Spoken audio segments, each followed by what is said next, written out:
Assalamu alaikum wa rahmatullahi wa barakatuh. My name is Mahdi Tijani, and today I'm going to be interviewing a good friend of mine, Zishan Hayat, who's in Japan. We're going to be discussing a number of interesting discussions, inshallah, different discussion points. Zishan, Jazakumullah khair for taking the time out to join me on this Zoom. I know it's like hella late where you are right now. What time is it there?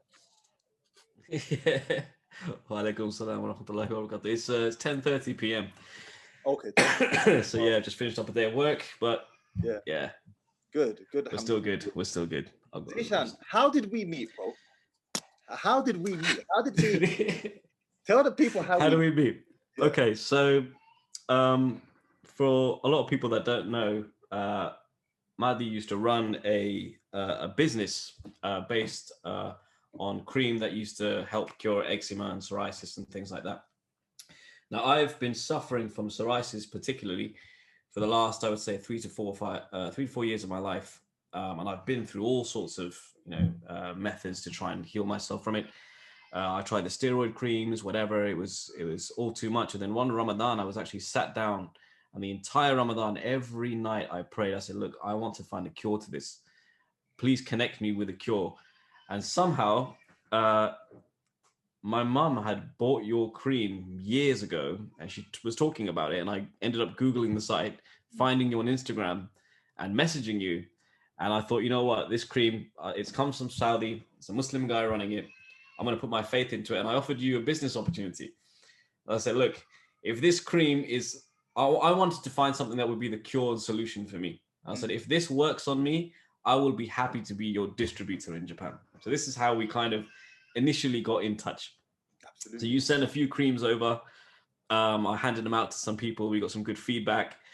And then it literally went from 0 to 100 in the space of about a month, because we had to set up a whole Instagram page. We were just going, doing all the marketing and stuff. And then I actually ended up as well, which was which was insane. Now, on that note about ending up in Japan, how did you end up in Japan? Because that's how did I end up in Japan? So, do you want a full life backstory, or do you just want the summarized? All of it, bro. All of it. All of it. All right, hang on. I've got some notes here. I came prepared today. Okay, pull these up. So, just a little background about me. I come from a working class single parent family, right? My mother was raising 4 of us. There was a point where we were living in my grandparents' house, just in 1 bedroom, living out of black bags, after my parents ended up getting divorced when I was about 8 years old. And we lived in a really poor neighborhood as well, surrounded by drugs, violence. My family had a very low income. I only realized a couple of years back, after finding one of my mom's old statements, that she was making about between 7 and 8 a year, and raising 4 kids off that, right? We were just unknown to what it was. We were happy in just everything that we had. Basically, we learned gratitude from a young age. But when I looked at that, I was thinking, Alhamdulillah, how was she doing that? That type of, obviously she must have been getting benefits and support from the government as well. But yeah, that was the type of environment I grew up in, right? And to take the story a little bit even further back, my parents were in a long distance relationship before their divorce. Right. So I've only met my dad maybe 3 times in my life. Once when I was 1, one when I was 3, the other time when I was 8, and that's the time I remember the most. Wow. Is when we actually moved abroad. We went to go live in Pakistan. Wow. Their marriage fell apart out there, and we ended up coming back to the UK for the education and whatnot. So I spent a good part of between 3 and 5. I was in this virtual relationship with my father through telephone calls and letters. And I still remember the feeling of how I was at that time. I was excited all the time at school. I thought, you know what? In this time when I'm 8 years old, I'll be able to go out to Pakistan to see him. And I was living off this excitement. That was my drive in life, right? To perform well in school, to perform well in all areas of life. I was a happy-go-lucky kid at that time. And then when I turned 8 years old, we went out to Pakistan. The marriage fell apart. We came back 6 months later, and my whole life had turned upside down. And from this point, I had no driving force within me. to propel me to do good. Really? And it was exactly no driving force. Because of what? Because your parents split apart. because my parents split apart, because I spent a lot of time focusing on I needed my father's approval. Wow. I spent that time between 3 and 8 thinking, I'm going to do this. And that's maybe it's how my mum was explaining it to me.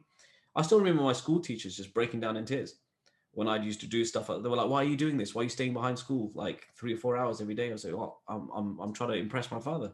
That's what I'm here for." So once that was taken away from me, I was a very different person. And it took me a long time to get out of that cycle to get to where I am now in Japan. So let's speed up the story a little bit because I feel like we're going to be here for hours. So what had happened is after their divorce, I ended up living with my grandparents, and then we ended up getting a place of our own. But every decision I was making up until that point was very ego driven. I was living in a realm where my ego had started to develop, and everything was confrontational for me. It's like, I want to achieve this now, not to impress someone, more to overthrow someone. It's like, if you can't let me do this, I will do this 100 times more and rub it in your face. So like, that's the mentality that was born out of that sadness that had come from my parents separating, right? It was a rebellious stage of my life. But in that rebellious stage, I ended up in Japan because my mother wanted me to be a lawyer. So, and I hated law. I did it for 3 years. I didn't enjoy it. And while I was at college, I thought, I'm going to pick a language just to expand my options. And I was going to college. It was about half an hour, 45-minute train ride away from where I lived. And I didn't want to take the train back home between classes. I thought, I've got 6 or 7 hours here between classes. Let me find something to do with my time. So I went to go study Chinese, actually. And the classroom was full. And I said, what's the room next door? She said Japanese as well. Let me try that out. I tried that, enjoyed it, decided to just go out with. I thought, you know what? I'm 16. I'm working, in the bakery in Sainsbury's. I've got a little bit of cash on the side. Let me just go out to Japan. Just go out there for a month, see what it's like. I was like, I want to use this language. I don't want it to go to waste. So I went out there for a month, absolutely fell in love with it. I'm sure from your experience out there, like the things that attract you to Japan. Yeah. We'll talk a bit more about that later. And then I came back and I actually did a degree in Japanese studies and the TESOL, like to become an English teacher. You've got a bachelor's degree in Japanese studies. Yeah. And what does that mean? Do you study in Japanese, or is it just like study? Yeah. So you study, it's separated into 3 different areas. So you're doing Japanese culture, which is taught in Japanese and English. You've got Japanese language, which is taught in Japanese and English as well, but then it switches over to Japanese. And then you've got semantics. So more, because the language is really difficult to understand. So the language part is actually broken out into 2 sections. And then you have your year abroad as well. So you actually get sent out to university in Japan. Right. To study out there. So yeah, I did that and TESOL. So I did basically 2 degrees put together. And my parents thought I was studying law. Or my mum thought I was studying law until I had to go for my year abroad. Because she was like adamant, I want you to be a lawyer. And I was like, well, I started to like Japanese, and that ego-driven side of me has started to think, you know what, I like this. I want to do this. So I thought, I came to the year abroad, and I thought, all right, fine. I'll just tell my mum now. Actually, I'm not studying law. I'm studying Japanese. I'm going for my year abroad in Japan. Obviously, my parents and the rest of the family were a bit surprised, but they couldn't really say anything because at that point in my life, any decision that I made, I would follow through on my decision. And anyone who came to offer advice or was a kind of roadblock for me at that time, I had that same mentality. I was living in that ego-driven realm. So I thought, let me just obliterate their ideas and keep moving forward. I was like a racehorse that was focused solely on where I wanted to go. Which was where? Where did you want to go? Which was as far away from the UK as possible. So no destination per se other than get away from here as quickly as possible. Yeah. So this is based on my whole, living environment, based on the people I've seen. But actually, let me back that up. The reason why I actually, why this ego-driven part of my mind became so developed is in history class in secondary school, we watched the Malcolm X movie. And I don't know if I'm remembering this scene correctly, but there's a scene in the movie where he's in school and the teacher's basically going into the classroom and doing a self-fulfilling prophecy. You know, a teacher has so much power, they can go into a classroom of 30 people and decide, you're going to be a dustbin man in the future, you're going to be this in the future, you're going to be that. And because of the color of his skin, she was saying to him, you know, you should just give up. There's no way you can do anything in your life. You should just throw away your life right now. And he was like, no, I refuse to do that. And that scene really stuck with me for some reason. And that is what propelled me into this lifestyle of making these strong decisions. Because statistically, if I look at the statistics of where I am, working class, single parent family, low income, drug, violent neighborhoods, I should either be in jail or on drugs or in Pakistan, right? Those are the three options. So that statistically, I want to build on that point, because you've seen my videos in the past about single moms and kids raised in those environments are against the odds. The stats are quite clear, and it's quite clear to me as well that you're someone who has defied those odds. So there's plenty of young men watching this right now who'll be thinking, I'm that guy. I'm being raised in a poor area, in a poor household, just by my mom. I don't have much or any contact with my father. What advice would you give that young man to defeat the odds? Because the odds are stacked against him.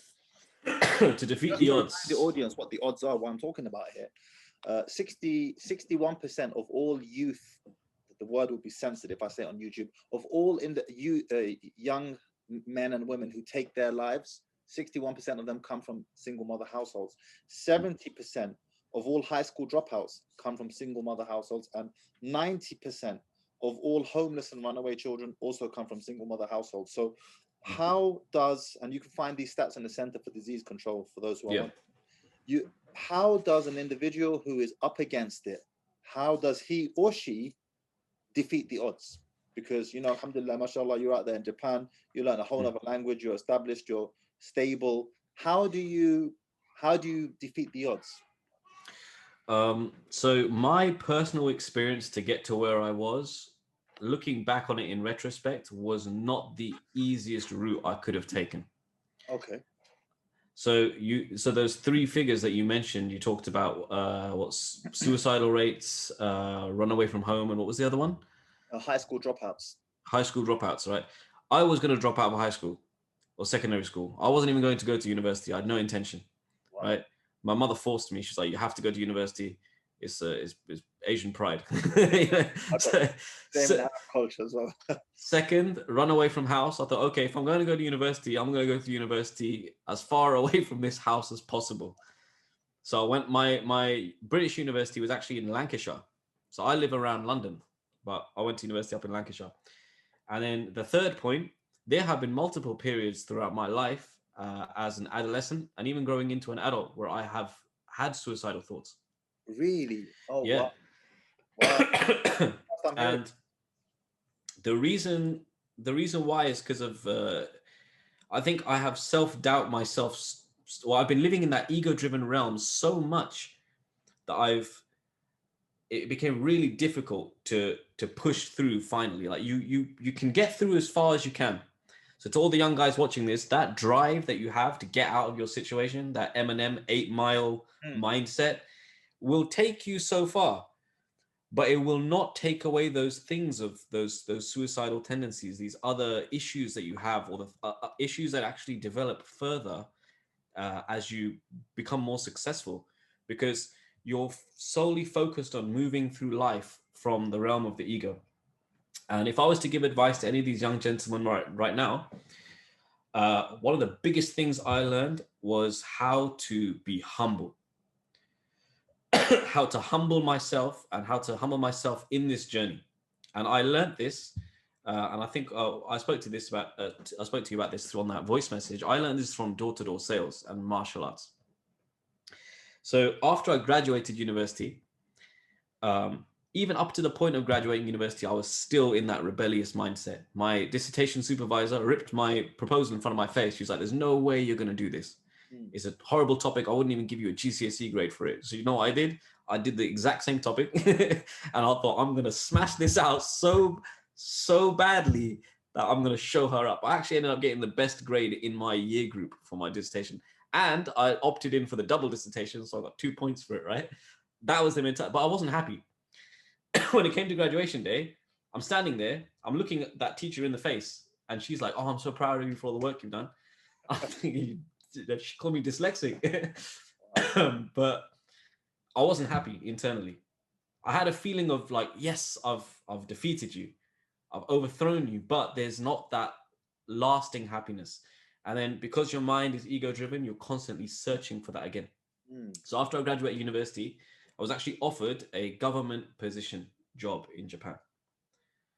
The thing that everyone wants to have. Right. And right before accepting it, I saw a letter in my mum's house that she had a lot of unpaid debts, and they were going to throw her out of the house, basically.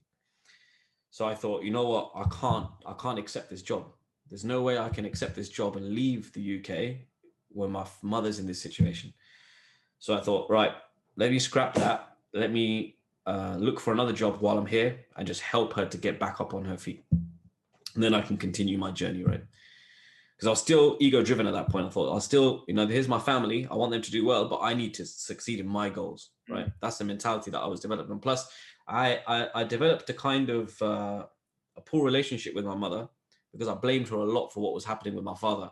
And I think a lot of adolescent boys will go through this as they get older, it starts to become, you start to ask questions. And you start to think, well, why wasn't this like this? Why wasn't this like this? And then there's only one person that you can blame. Blame her for what specifically? What are you for the relationship breaking down, for the lack of communication, for all sorts of things, my mother didn't choose to remarry as well. Yeah. So she said she didn't want any other men coming in and affecting the kids, and she was really strong about. I have to respect that. I know there'll be a lot of women who say, "Oh, what? That's not fair. What about?" Look, I respect that. I'll tell you why. I respect that. For the reason that you just mentioned, firstly and foremostly, when you bring another man into the household, do you have sisters, by the way? Yeah, I've got 2 sisters. So when you bring another man into the household, especially when you have daughters, you're exposing them to the elements. I think I was reading a book recently called The Boy Crisis, and he mentioned that sexual abuse in step-parent households is 100 times higher than in nuclear homes. So you're exposing your kids to the elements. Couple that with the fact that if the kids develop a bond with this man and he actually turns out to be a pretty decent guy, and then for whatever reason, mum and this new guy don't work out, he leaves. Now, not only does he leave and now there's a void again, but because there's no paternal bond between the children and this father, he has no right to see them. Yeah. And like I've seen this before when stepdad breaks up with the mum will go out of her way to make sure the kids don't have contact with the stepdad. Like, well, we know this, that women do this with the paternal father. So what do you think about the non-paternal individual? So I respect that because she's protecting her children from all of those elements. And if you got divorced the first time around, rates of divorce in the West now, I know you're in Japan, but in the West, 51%. Second time, 60%. So it only goes up. That's why I respect that. Go for it. Yeah,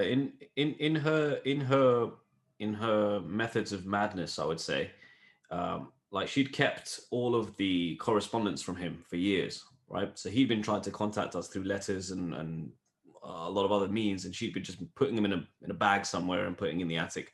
And it wasn't until a few years back I actually found all of those after he'd passed away. Wow.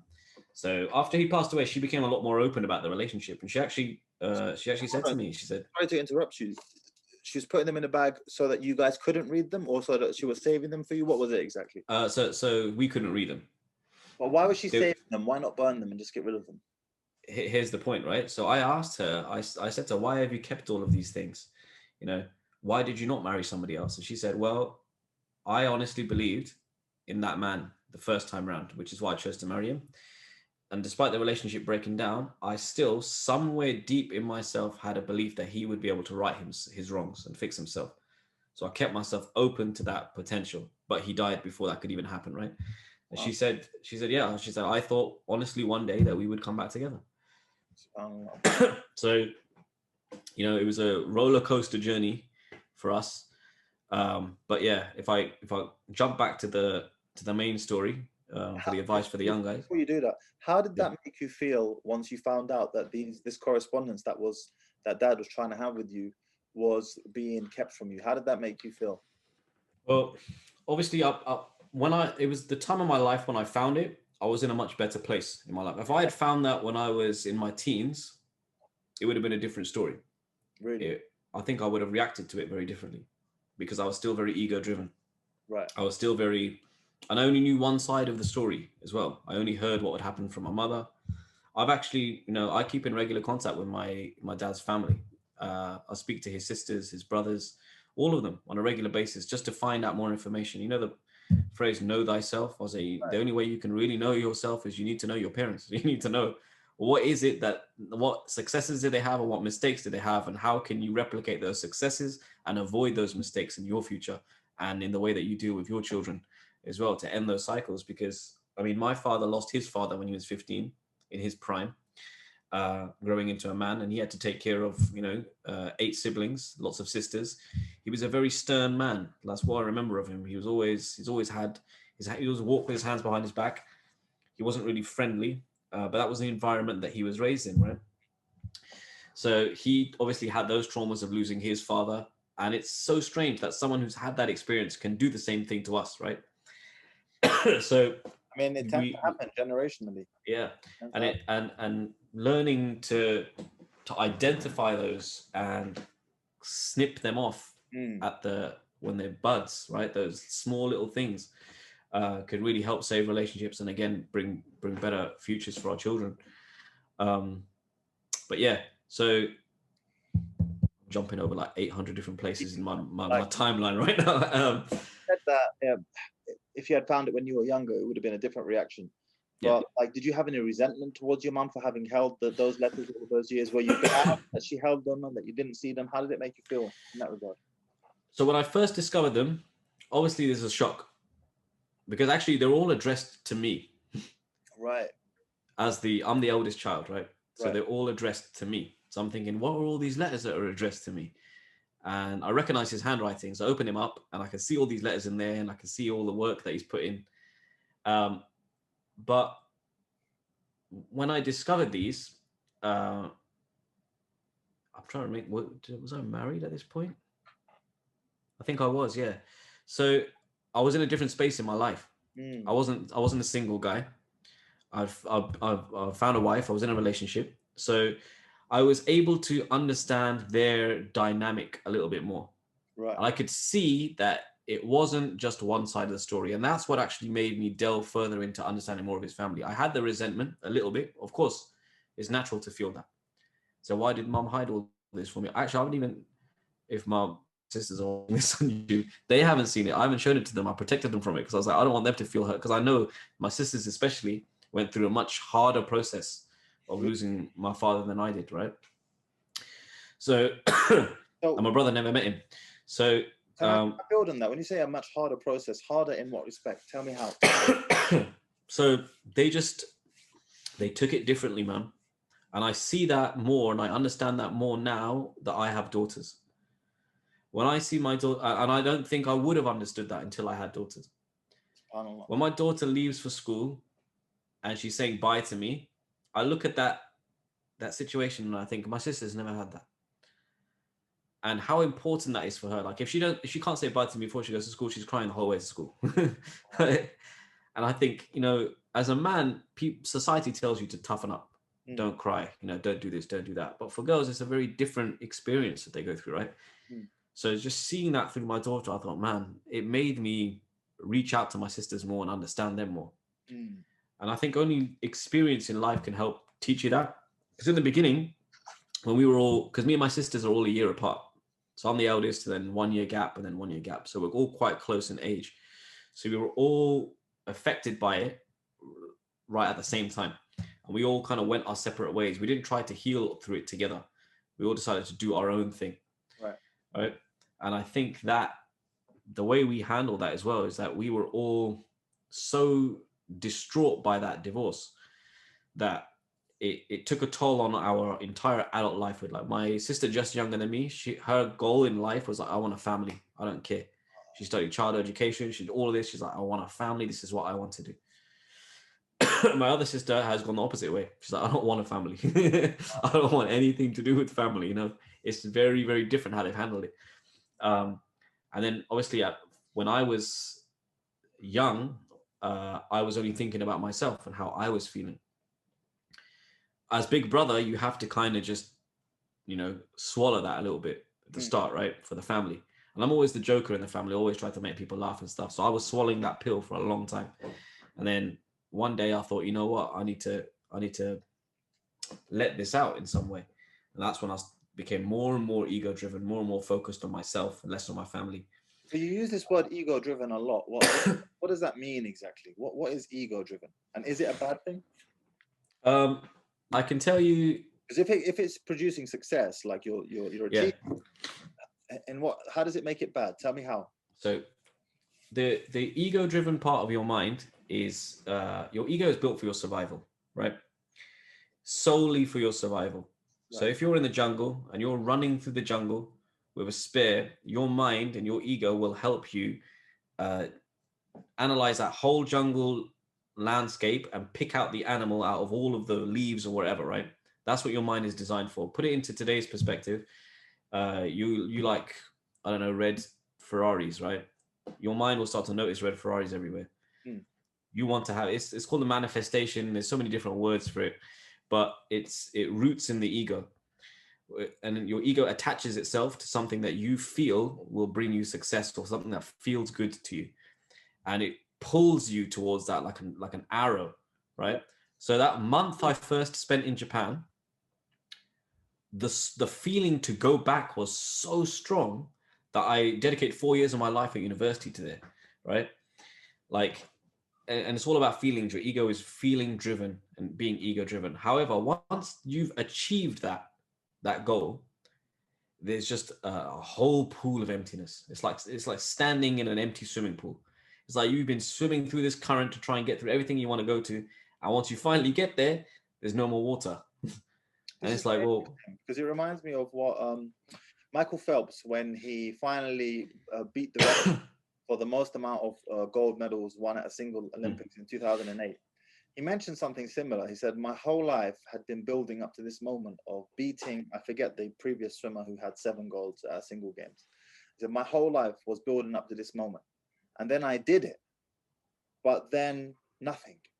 Like, I don't know what I was expecting to feel, some type of heavenly euphoria of some sort. And he said a lot of swimmers go through a deeply depressive period after they've actually won Olympic gold. Some of them even to the point of considering suicidal thoughts, because their whole life has been building up to this one climactic moment, not knowing what that will feel like or what it should feel like. And then they actually achieve it, and then the moment passes, and it's like, well, what now? What do I do now? You know. So if I'm understanding this correctly, is the concept of ego driven basically making this target the sole focus, priority, and purpose of your life, to the point where it is the only reason why you are doing it, and then once you achieve it, you have this inevitable emptiness that you speak of? There's no like ulterior intention or motive. You know, for example, as Muslims, we have for the sake of Allah. When you have your intentions for the sake of Allah, there's something more, something deeper to it. Is that what? That's you hit it on the nail with that. And another thing as well, like your ego can have branches to it, right? So you're not going to be focused specifically on one goal. You could be focused on multiple goals that will eventually lead you into that final thing that you're looking for. Right. So, and you mentioned like gold medalists getting depression. University graduates suffer from so much depression because they've spent so much of their time educating themselves for this degree, and then they get it, and it's like, well, what do I do in my life now? And the whole system that we live in is built on that. So you need to constantly desire something else, right? That's what being ego-driven is. Now, when you live in a state of humbleness, and you live in a state of doing things for the sake of Allah, it's a very different way that you're doing things, right? Because everyone has a purpose on life. And your purpose as a Muslim is really clear. Worship Allah. That's your purpose. A mission in your life that is specifically designed for you. If you imagine looking at the universe from top down, and you see how everyone is intertwining with each other. Everyone has a piece to play in this giant chessboard, right? And your mission is already predestined for you. This is Qadar Allah. This is what you have to believe in, right? This is your mission. Like Oprah Winfrey's mission wasn't to work in Starbucks. Her mission in life was to be a TV show host. Right. So all the things that she did, a lot of people have that thing like, oh, what I did in my previous job is really helpful in this job. It's leading you towards that mission. Why do all of the prophets in the Quran, they all end up being shepherds at some point in their life? Because being able to deal with animals is so much harder than dealing with people. They need to learn that lesson of patience to be able to achieve their mission in life, right? So when we find disparity, when you're on an ego-driven road, you are misaligned from your mission. You're focusing on something completely different. And actually, DMX said this in his last interview before he died. He said, the best thing for you to have in life is that your mission and your ego is on the same path that God has chosen for you. That is the best situation that you can be in life, right? And I understand that, like where I am now, even to this day, I think, why am I from where I was in Japan, fluent in Japanese? Sometimes it blows my mind. I think, why am I here? What is the purpose of me? What is my mission here? The next question that one would ask is, how do you know what that is? How do you know how to align with that purpose? Because when you're not aligned in it, when you're not aligned in your mission, you will experience suffering like no other. You will experience all sorts of roadblocks and diversions and failures, right? And failures and roadblocks and rejection is good, because that's supposed to be part of what's going to lead you back into your journey, right? So if you imagine a sailor riding a boat, you need to move against the wind resistance. The resistance is going to hit you. If you go straight into that resistance, you're going to buckle and fail, right? And end up like a black pill guy who just gives up, right? You need to be able to learn how to maneuver around that resistance, because it's going to come at any point in your life. I've got some more notes on this, man. Let me bring this up, because this is a point I wanted to really drive home about this. So that resistance that you're going to feel and those failures that you're going to feel are actually helping you and guiding you to get back onto your mission. Now, as Muslims, we pray that we stay on the straight path. We ask Allah for guidance 5 times a day to become closer to our mission. It's one of my prayers all the time. Even outside of Al-Fatiha, I always say, I want to be aligned with the mission that you have provided for me. Whether it be translating dawah in Japan. I don't know what my piece is on this big puzzle. I like to see things as the big picture, right? I'm not going to be in the last 1,000 members of Muslims that's going to pray behind Isa alayhi salam when the Dajjal comes. I know this is a fact, right? That's not going to be me. So what is my role on this earth? What am I here to do? What is my mission? Is it to affect my immediate surroundings? Is it to, what am I here for? So once you can become more aligned with that, you start to find a more peaceful approach to life. And the only way you can get to it is through resistance. And you have to constantly experience that resistance as well, not just one time. It's like when you forge a sword, the sword has to be burned, broken, hammered down to be able to be forged. And then once you use that sword, it's going to get damaged. And then it has to be broken down, forged, burned again, right? It's the same as rejection and roadblocks in your life. And I think, like, if I went back to my original point, where when I finished university and I didn't accept that government job, I ended up doing door-to-door sales. And that door-to-door sales is what humbled me. That took away my ego drive. Because I went to a door. Here's me confident out of my mind. It's like, I just smashed this university thing. I've done everything. I'm good at martial arts. Knock on the door. It's like, oh, hello, and I have my sales speech. I'm here to talk about this. And some old grandma's like, nope, slammed on your face, like that close. The ego, the cogs start turning in your ego. You're like, I want to burn this house down. Like, I want to overthrow this person. That's the immediate ego-based response, right? So you can't do it. Were you upset with that person? Because I've done door-to-door sales. Yeah. But what's I, the I was I was upset with that person and upset with the situation as well. I was like, hang on a second, wait, what? And then I went to the next house, and I've carried the mood over from the first house into the next house. So I'm knocking on the next house, and I'm a little bit less enthused than I was before, and the anger cog is starting to turn a little bit. I'm like, okay, you interested in martial arts? Like, no, no. And after the first week, my instructor actually sat me down, and he said, and at the time in my dojo, there was a Polish girl there that anytime we went into a sparring session, she would always hit me right in the face. I don't know what it was. I had so many blocks up, and she somehow managed to get through all of my blocks and hit me right in the mouth. And it used to annoy me, right? And it was in a sparring session. My instructor pulled me aside and he said, look, those hits that you're getting are like the closed doors on your face in sales. If you let that affect you in this manner, especially in the tight time frame of a match, right? With the door-to-door sales, you can actually have time to breathe and move on to the next house, man. In the tight time frame of a match, you can't let those emotions take over you. You have to be able to get hit, reset, evaluate the situation, go back in with a fresh mind. Once he told that to me, I started applying that to my door-to-door sales. Someone closed the door on me, no anger, smile, reset, next door. And what that did was help, because I'd never been rejected, apart from the biggest rejection I felt was that my father wasn't there. That rejection caused a sort of trauma for me in my life. So any type of other rejection that I would have would immediately link back to that for some reason. See, and it would trigger it. It would be like a trigger. Oh, she's rejected my dissertation, just like this had happened to me. See, because I was really... So yeah, like this. Can you hear me, Zishan? Really, like, go back to that. Can you hear me, by the way? Yeah, it's gone a bit laggy. Can you hear? Is that better now? It's better now, yeah. Yeah. So obviously that from a young age, I experienced what I felt was a strong form of rejection, and any form of rejection in my life after that would link directly back to this point. But you see, this rejection, my mother is exactly the same. This rejection that you speak about, and you mentioned that after your parents separated, it gave birth to basically you wanting to relentlessly pursue whatever goal you put in front of yourself. I find that super interesting because I just finished listening to the autobiography of Jeff Bezos. It's not written by him, it's written by a journalist, and I forget the name of the book now.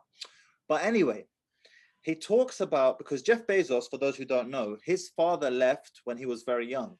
His mom and dad got divorced, but somehow he never had contact with his dad ever again. So his mom remarried another dude, and Jeff ended up taking the surname of this guy who I believe was Mexican. Bezos is it's not an English name, it's a South American name. And he never had a relationship with his father. And they've made a correlation, some type of very interesting correlation between hyper successful men and them having either had a damaged relationship with their father or no relationship at all. Because it's very interesting to me. Steve Jobs, another example, he's an orphan child. He never had a father. He actually had the opportunity to meet his father as an adult. He turned it down. His sister tracked down the dad. He turned it down. Jeff Bezos as well, lost all contact with his father.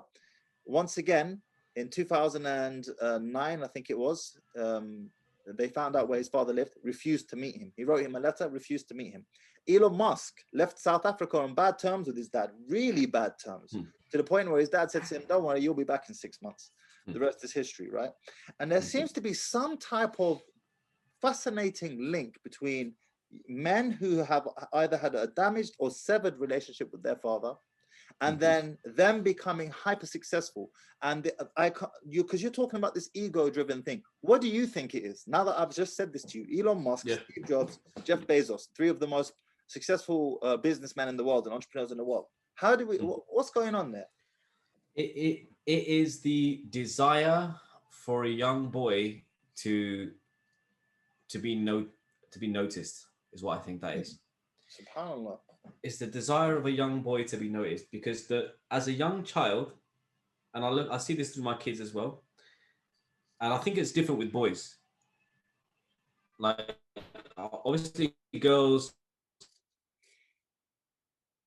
they love their mother and their father as well, but for boys there is this certain thing, and it's part of the male, I guess, but it's like you want to be acknowledged, recognized, supported, praised, and that's the praise that you seek the most. From the father. From the father, right? Right. So I didn't have this growing up. So I had a real lack of respect for men as Wow. a young adolescent. Wow. On the opposite, until I met my karate teacher, I had zero respect for men. Wow. Anytime any school teacher would tell me something, I would be the kid that would, be spitting on them and stuff. So I Wow. don't have no respect for you. You can't tell me anything. Like I was that type of guy, right? I read Tupac's biography when I was like in year 7 or year 8, and that's how I was, right? I was thug life.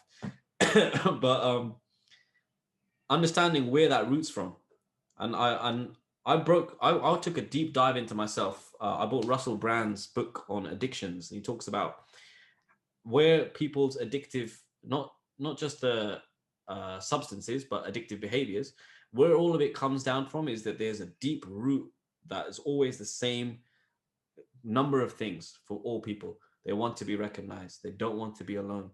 They want to be loved. These certain elements, they're all the same. Every issue or every addiction that you can think of all leads down to the same root of those 3 things, right? I think there was a couple more that he mentions in the book. And I can testify to that, right? The reason why I was doing this and trying to, propel myself forward so fast is that I did not want to be like him. I was like, I want to, even though he wasn't there, even though he's not here, is a shadow that I was like, I must defeat this. I must overthrow this. I need to be better than this. And I think most successful men have that. So either you're either a man that really wants to emulate his father, if you have a really successful father who played a strong role in your life, or if you have an absent father, you're like, well, I have to do better than him. And I think that's, and even we're in a household where the father is there and the son is growing up, there comes to a point where the son reaches puberty and they have that alpha, standoff. Yeah. So, and if the father is in the strong alpha role, the son is automatically going to be in the emulation role. I'm going to emulate this. And actually, in some cases, you often see a lot of rich fathers who've been present in their children's lives. The sons actually end up a little bit less hungry. Well, it's very interesting that you mentioned that. This is just a deviation to the norm. Oh, I'll tell you what I mean. Shaquille O'Neal, he's 7'2". Yeah. His son's much shorter than him. Now his son is not short; he's 6'6", but he's much shorter than 7'2". This is a deviation to the norm. Whenever you have an extreme, the next one that comes after that individual, or the next generation, the child, or whatever it may be, tends to deviate closer to the norm. Let's say your father's, I don't know, in the top 100 richest men in the world. Very unlikely you as the son will also become the top 100 richest in the world off your own accord, simply because of this principle of deviation to the norm. That's an anomaly to be that. It's not the norm. It's an anomaly. It's an anomaly to be 7'2". Just because you're 7'2" doesn't mean you're going to have 7'2" kids. That's the first thing. The second thing as well, though, and this is a good segue to the discussion we were having yesterday about Alexander the Great. You can't hear him? You dry your hair. All right, we're on a live recording, so say hello to the rest of YouTube. She's so cute, mashallah. Hello. Yeah, we were talking about Alexander the Great. I don't know if you know, but Alexander the Great had a. Hang on a second. He had an intense hatred towards his father, Alexander the Great. Yes, yeah. Philip, right? Because nobody knows. Give me 1 second. Okay, go for it. 今ちょっとね、ダダが大事な仕事やってるから、また後でね。分かった？水取ってきて、水。そう、これも閉めて。ママのとこ行くね。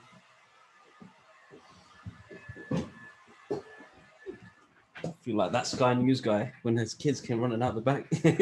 But yeah, with Philip, because Philip actually had a child with another woman, right? That was going to be the king. What he was most upset about was he said, "My father is conquering all of Greece. He's leaving nothing for me to conquer." And it became a bane in his side, like a thorn in his side, that his father was conquering all of these lands, and he was worried there'll be nothing left for him to conquer. And you can read about this in 48 Laws of Power, because one of the laws of power is never step into a great man's shoes.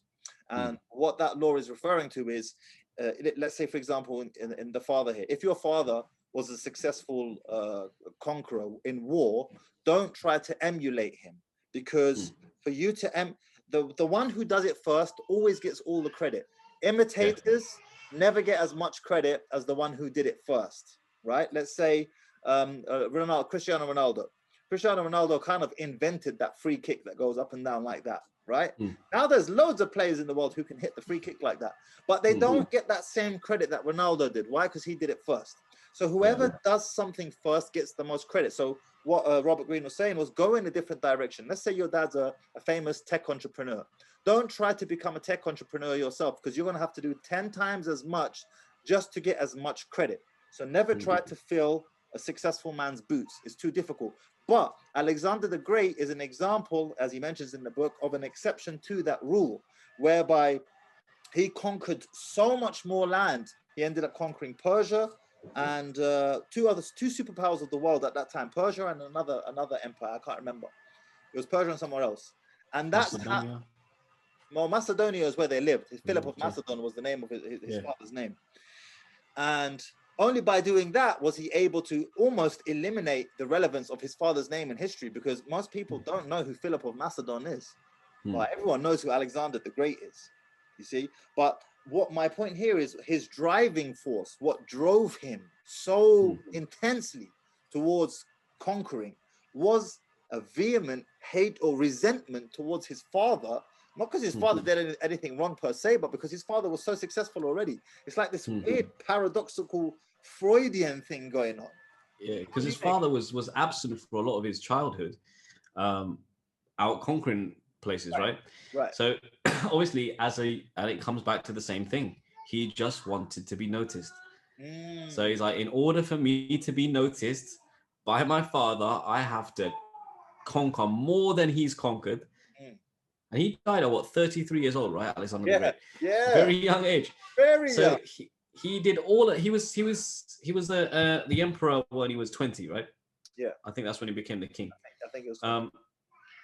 After his father passed, but like he was so driven to that because of that main. If you break it all down to the same root, wanted to be noticed, wanted to be loved, needed that attention, right? Deep. That's deep. And he had other men in his life that were helping him. You know, Aristotle was there giving him advice, and other people, other generals and stuff were helping him. But it all comes down to those three things. Any sort of, any behavior that would be considered is extreme, is addictive, and this is the craziest thing, is because a lot of that actually leads to massive success. Crazy, right? Which goes back to my original point. You need to have rejection and resistance in order to become stronger, right?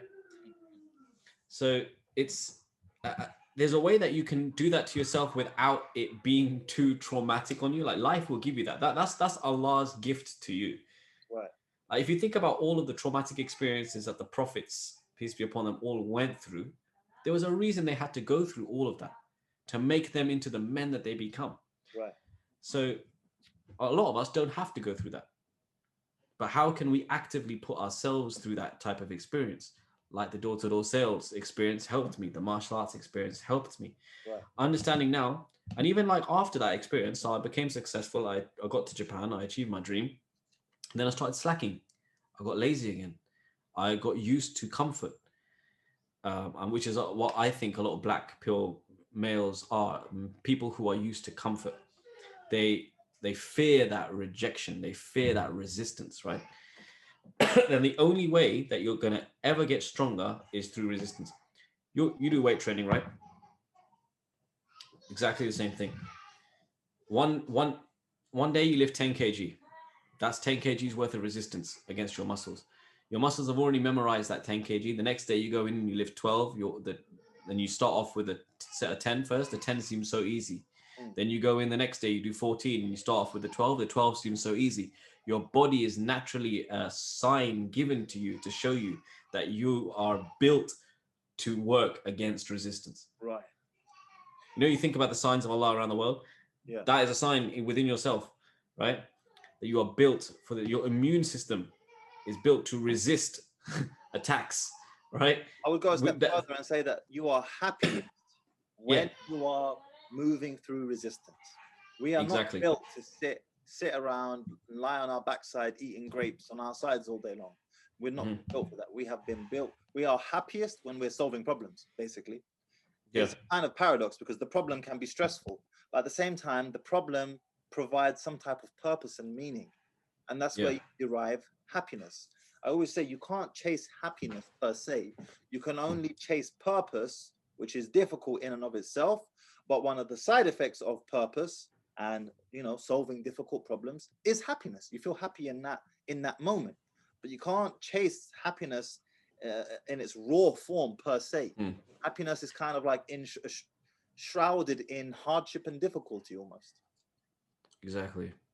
I mean, And on that black pill note, what black pill guys will say back to you is, well, I'm 5 foot.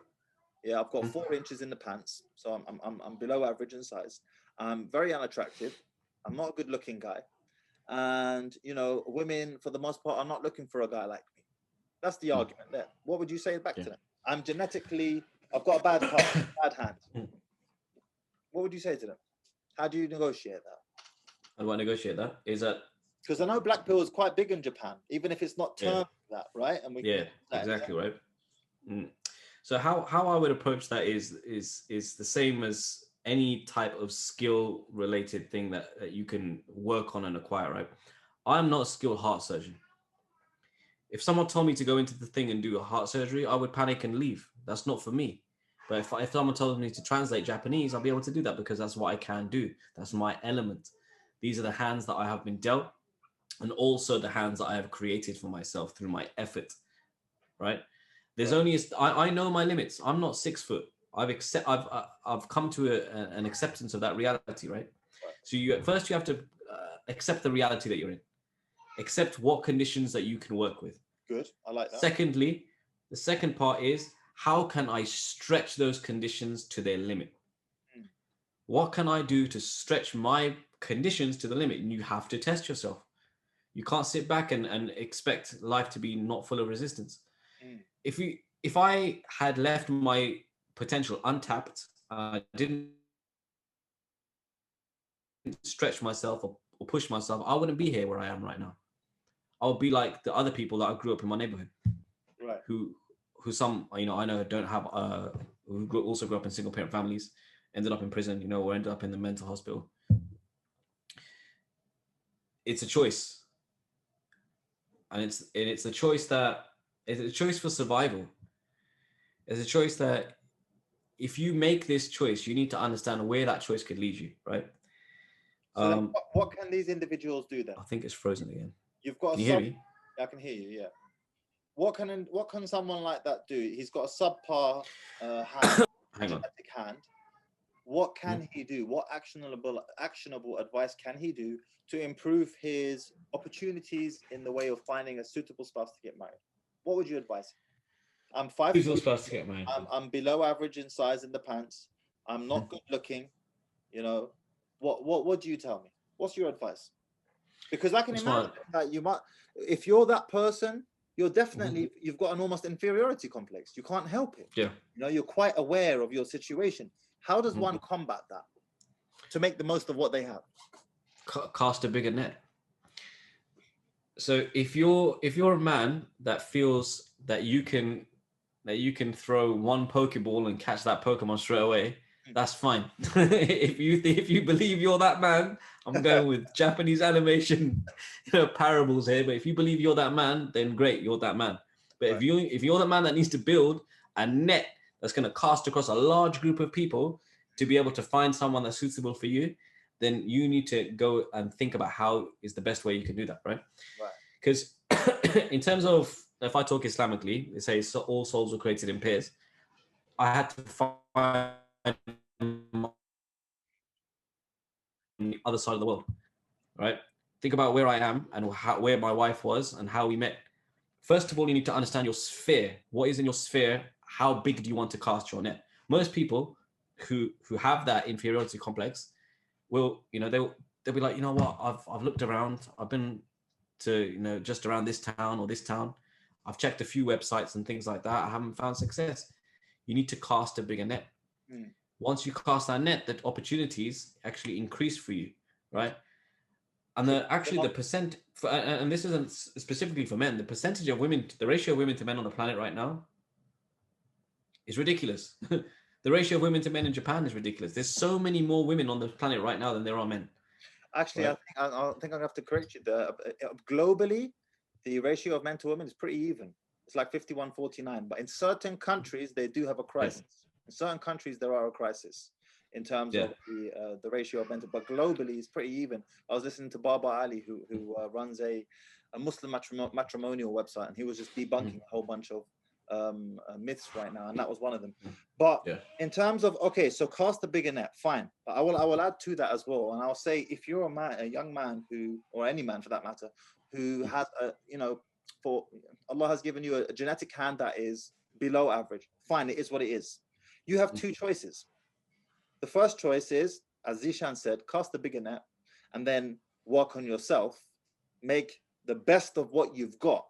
Work on your body, work on your mind, you know, make the best of what you've got, make the best of the situation. Or the second pill is, the second option is give up. And that's not very aspirational. That's not very optimistic. Who wants to be told give up as a solution? That's not a solution.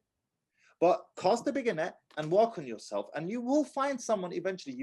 Might mean that you're going to have to, like Zishan said, throw out a few more Pokeballs in comparison to the regular guy. So be it, because what other choice do you have? You don't have another choice. It's that or give up. The other choice is you're going to go back to that main option again. I don't want to be alone. And how are you going to fix that? If you can't do that by working on yourself, it's going to manifest itself in other ways, through addictions, through depression. Fascinating. Because that's the base of where it all is. Why do most men want to get married? Because they don't want to be alone, right? You want to fall in love with somebody. You want to build a relationship with someone. You want to have a family of your own in the future. Like that, go back to the base root of human feelings.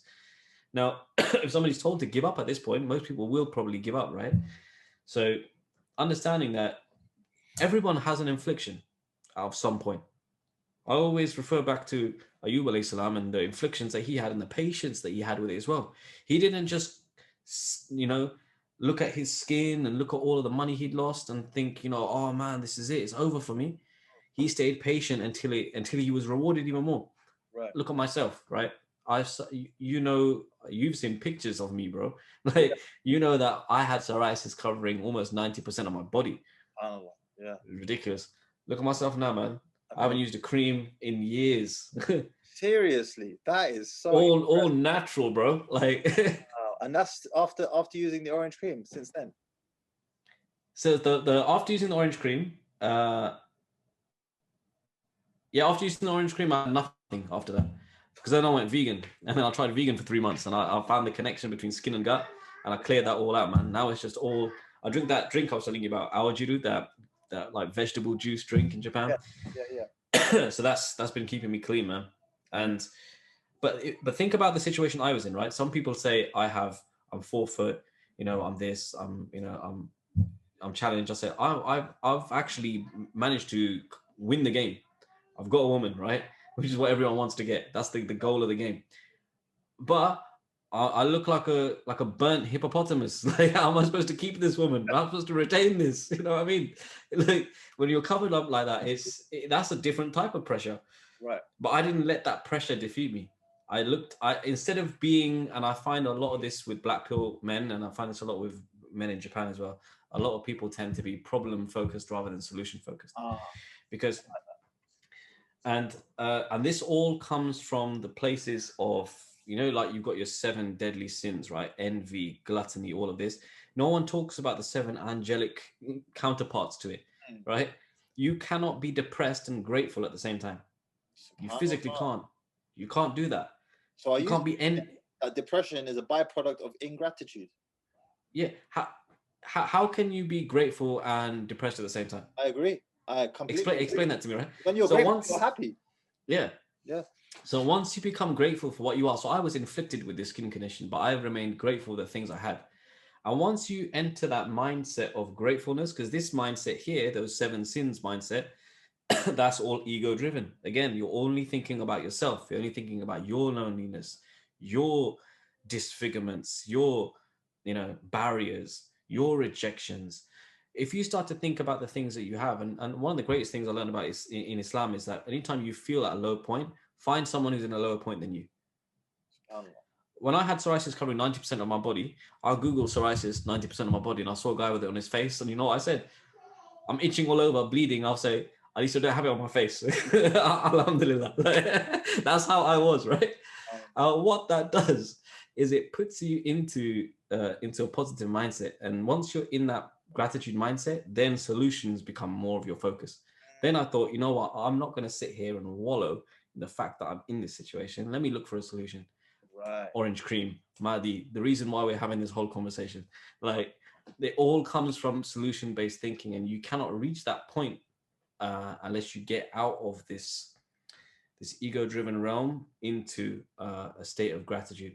So you say ego-driven realm, but is it being depressive and giving up? Is that ego-driven? Because earlier ego-driven was working towards a goal.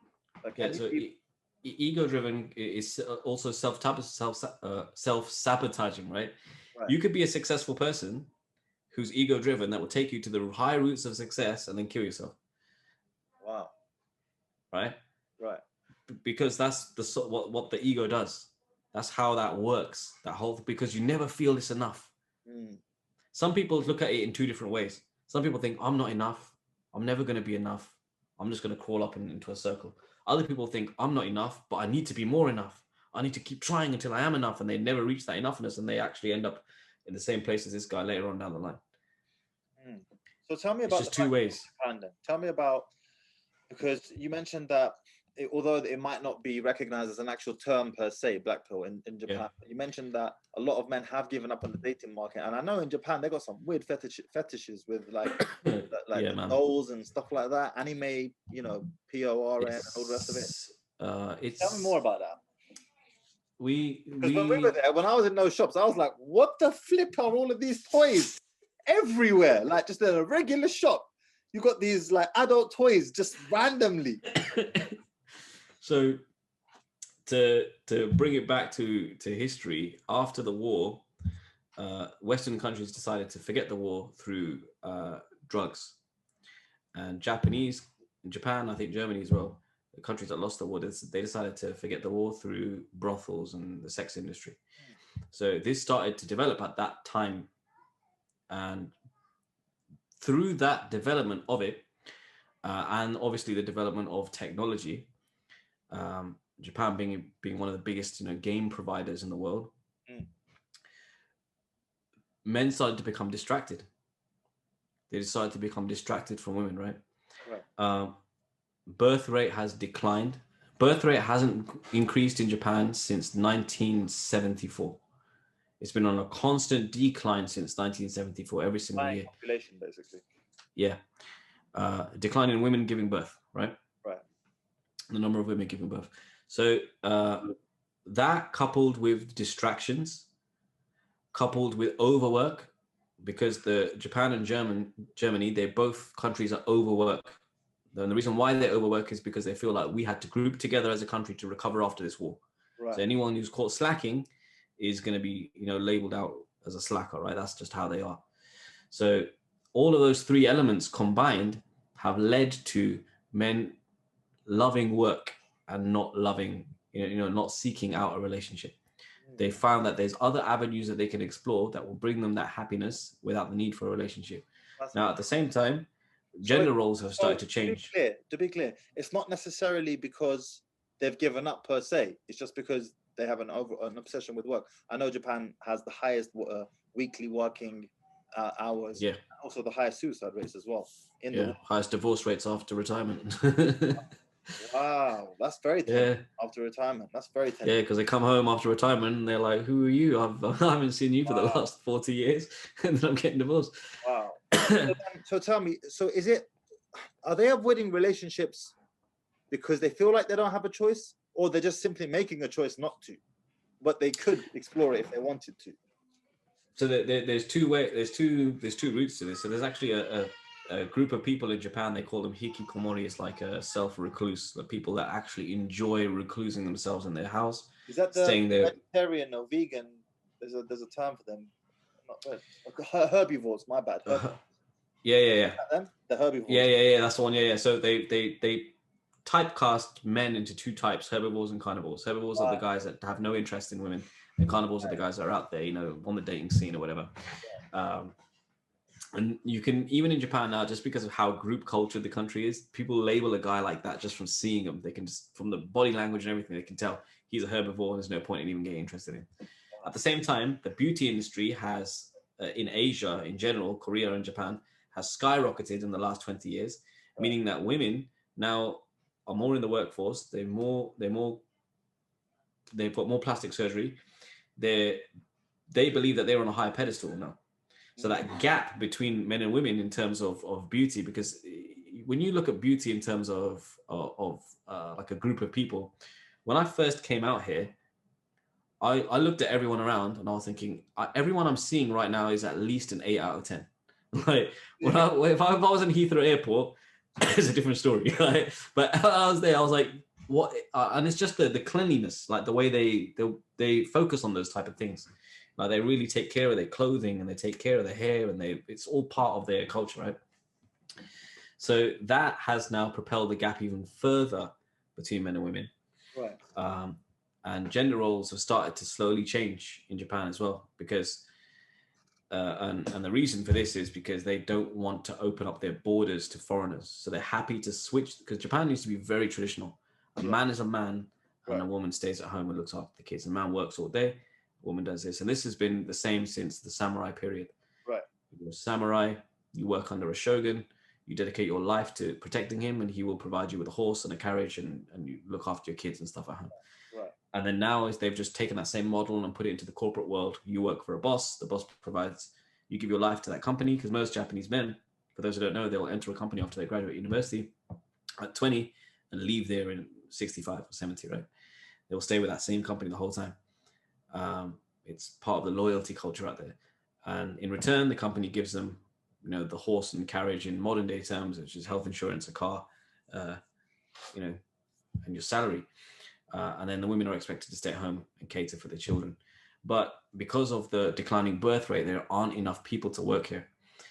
Japan has always, Japan has always been very, they've tried to change things around recently, which is good, but they've always been really reluctant to let more foreign people into the country. Okay. So rather than getting more foreign workforce, because it would change the Japanese mindset, they decided to put more women into the workforce. So now I'm seeing more women managers now in the last 10 years than I've seen, ever in Japan, right? Most women are now being, the lifestyle is to pump, more corporate women, right? Like your image of a strong, like working woman in the West compared to Japan is completely different. In the West, they're all, they got their money, they got their Prada bags and all the stuff. In Japan, it's very corporate. Right. Yeah, they still rock the 80s hairstyles and stuff, man. The big perms, that's the dynamic has changed so much now. Women have become so much stronger for a country that used to be really traditional up until quite late. And this is compulsion because there's simply not enough people to work. Is that what you're saying? Yeah, there's simply not enough people. Yeah, simply not enough people. The pension scheme here, for example, right? I pay pension. My pension is actually being used right now. So the money I pay is being used right now to help the people that are retired, right? Right. When I get to their age, there won't be enough people to pay for my pension. Wow. Yeah. So I paid a down pension. Yeah, exactly, right. I just need an envelope under my mattress. That's good enough for me, man. But it's such a decline, man. China is even worse. They had that one-child rule. Well, they've lifted that now. The economy, because they realized what's going on. They didn't have. In Japan. I believe it's. I can't remember which sex they don't have enough of. I think they don't have enough. Let me get this right.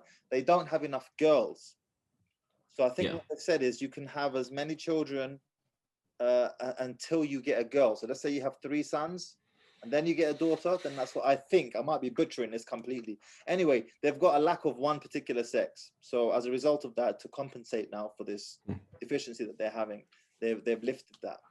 But yeah, that's a good point.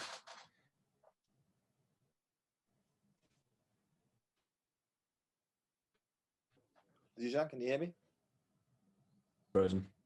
Yeah. I can hear now, yeah. Yeah. Zishan, I'm not gonna carry this on too long because I want to do another time, inshallah. But I want you to, before we wrap this up, Inshallah. what advice do you have to young men? I've already asked you this question, but to a young man who's watching this right now, who is living the life that you once lived. You were at home, your parents separated, went their separate ways. Your dad wasn't even in the country, so you never had direct access to him. What type of advice would you give that young man who's watching right now? For that young man that's watching right now, the best advice I can give to him is learn the lesson of humble success. Right? We talked about this in our voice note. But Conor McGregor, when he had a fight with Khabib, before that fight with Khabib, he was very ego-driven. He might even still have a little bit in him now. And the 2 things Khabib said in his interview beforehand is, I'm going to change his face and I'm going to humble him. After that fight, he hasn't been the same. He's not the same man. You can see it in his eyes. He's even working on charity and other things like that. You need to experience that. You need to find a way to get that humbling experience where it will come to you naturally through the will of Allah. Allah will put that through you if he wants to challenge you, right? But there are ways that you can actively seek out that humble experience. If you're not taking a martial art, if you're not taking a competitive sport that will help you to grow in that way, I would suggest doing something like that. If you want to challenge yourself, throw yourself out there, do something like door-to-door sales. The reason why I for my ego was humble skills. I had to really get into it. I had to really develop myself. And there was something else I wanted to show you, actually. Yeah, there's this lady called Nancy Duarte. She's got a TED Talk called The Secret Structure of Great Talks, right? Where she's gone through some of the most powerful and influential speeches and seen if she's found a particular pattern within these speeches. And the pattern that she found is the same as a storyline pattern. The pattern of a regular story. So you've got the beginning, the middle, and the end. In the beginning, you're this likable hero, and in the middle, you face a roadblock, and then at the end, you come out this new successful person, right? Now, in the form of a presentation, or how you would even assess your life, you could even put this as a life goal, is you start off with what is, you talk about this situation, and then you think about what could be. You have to make that gap as big as possible. And then, of course, when you go into a presentation, if you're doing sales or anything like that, or even if you're trying to court a woman, right? You talk about what is and what could be, you might face resistance. You might face rejection at this point. This is natural. What do? You do what a ship does when it's sailing. A ship doesn't sail straight. It's always moving around like this because it has to go against the resistance of the wind. So you go back down and then you go and explain what is again, and then you explain what could be, what is and what could be, what is. And finally, you enter that stage of what they call the new bliss, right? The new norm, where you've taken them out of their previous mindset of what they thought was normal and presented this new norm by addressing all of those points in between. And this is a process that can be applied to almost anything, right? If I say in my life, I was what is, what I could have been. I went through that process of suffering rejection, going through all of this, and I came out on the final bliss. But actually, I wouldn't say I come out here. For me, this is Jannah, right? I'm still going through this, right? And what this lady's done is she actually did this with language. So she put it across Martin Luther King's speech.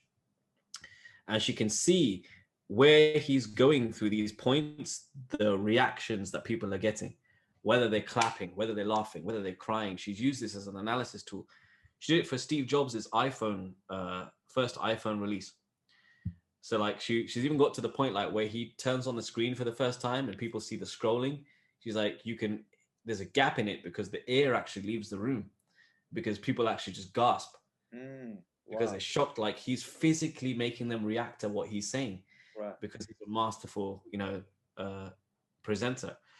Um, and then in that, there's a lot of other things that elements to this as well, like marveling yourself. Like Steve Jobs used to marvel the iPhone more than what the customer does, because he's like, well, here's a product I've known about for 2 or 3 years, right? He's known about this product way before he's released it.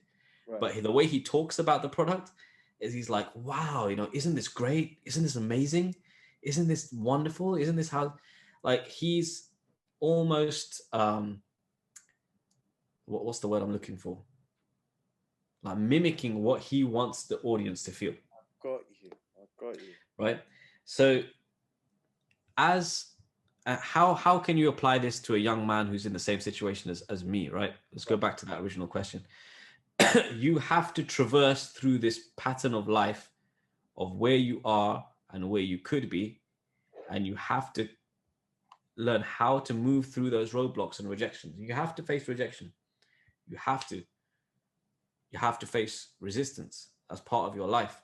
And along this journey, as you're going through it, right? Here's a way, and this is from Al-Ghazali. Al-Ghazali, I don't know if you know Al-Ghazali. Yeah. Imam Al-Ghazali, he worked a lot on the nafs, the ego. He talked a lot about this and how the body is actually the limbs of this nafs, right? And depending on how you control it, you can even make this ego-driven work to your favor, right? Because it's again, it's essential for survival. How can you make this work towards your favor? You need to understand the two things: your purpose and your mission, right? You know your purpose if you're a Muslim. If you're a non-Muslim, discover your purpose. Take some time out. If you're a young man, you've got all the time in the world. I wish I had that time again, man. I really do. I think back on all the free time I had when I was 15, 14, whatever. I wish I had time like that again, bro. To sit down and hunker down on this sort of stuff. Find your purpose. What is it that you want to do in your life? What is it that you can give to life, right? You need to understand everything in life doesn't, you can't live as a sole island, right? You have to be part of something bigger. You're part of a bigger plan, a bigger picture. Even the Japanese character for human is like this. It's two people leaning against each other. Right. So we need to have, you need to be, I mean, everything in nature doesn't do anything for itself. The sun doesn't bask in its own sunlight. The river doesn't drink its own water. The trees don't even breathe the same oxygen that we do, right? They let it out so we can breathe it. Right. So you need to understand where your purpose lies in life and your mission. What is it that you can do to serve and others, right? Once you have discovered these two things, go out and do something that will make you experience and feel those. For example, you want to be a charitable person. Say your mission is you want to feed 1,000 children, right? Do a charity work. Go out on a charity run, see the children, see their faces, feel it. And what that will do is that will feed your ego. Because your ego already knows your goal. Your ego already knows your purpose and your mission, and it will propel you towards that. If I give you another similar example, if you really like Ferrari cars and you go for a test drive in a Ferrari car, you will never forget that feeling of test driving that car. You will do anything to do that again. That's brilliant. Yeah. I want to punctuate this podcast on that point and just leave it there, Zishan. Zishan, if the people want to find you, where can they find you? What are your socials? How can they get hold of you? My socials. So I'm currently working on a project called Halal Japan, or Halal Association in Japan. So our main goal is to try and increase the number of halal providers in Japan, and eventually, inshallah, open up our own homegrown Japanese halal farm. We don't have to import anymore, and I'm gonna help build a community out here. I'll put all the links in the description.